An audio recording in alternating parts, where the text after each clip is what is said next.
hear a lot at golf about swing planes and being on plane, all that kind of thing, which is all good, but most of the reference that I hear about swing planes involves the plane of the arm or the plane of the shaft, etc., and that's all well and good. However, you don't hear that much about the shoulder plane, and there definitely is a plane, a proper plane of the shoulders. Now, I want to explain to you exactly what that is. If I were to take my golf stance here, okay, I have now established my plane of my shaft, but I really haven't talked very much or shown my shoulders. So what I'm going to do is get a flagstick, and I'm going to put the flagstick here and place it on my shoulder, okay? Now I want the flagstick, my shoulder plane, to be pretty much parallel with my shaft plane. Now from here, I'm simply going to take my club away and remember that spot. With the spot I have there, I'm going to put a ball, or I'll take my glove and put it right there. All right?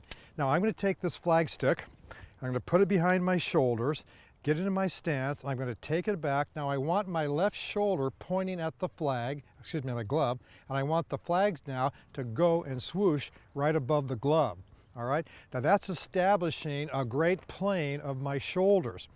Unfortunately, the average high handicapper that I see doesn't swing on a proper shoulder plane. They're usually too flat here, and they'll get too flat here, and what goes flat here will almost invariably get flat and come out over the top this way. So we want the shoulders to work right on plane. The right shoulder's coming down, but you notice it's actually coming back to the outside, not to be confused with going outside first. All right, so I'm going to point the end of the flagstick at the glove. Flag is going to come right back down, right over the glove, and swing on back. All right?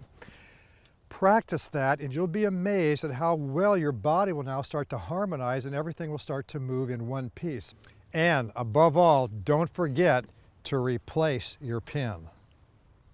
The reason that the average high handicapper swings on a flatter plane and doesn't get enough side bend or tilt is simply a lack of flexibility, not only in their obliques, but their upper chest. If you have forward head posture or rounded shoulders here, it's going to be very difficult, if not impossible, for you to expand your chest.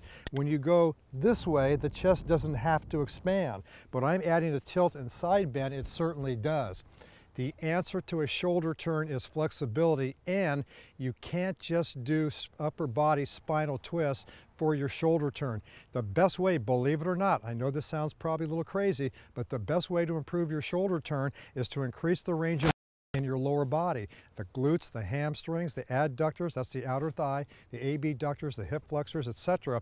When we loosen up these muscles in here, the chest now will start to expand and open, and you'll be able to make a nice effective turn. So make sure you get on a proper sequence flexibility program.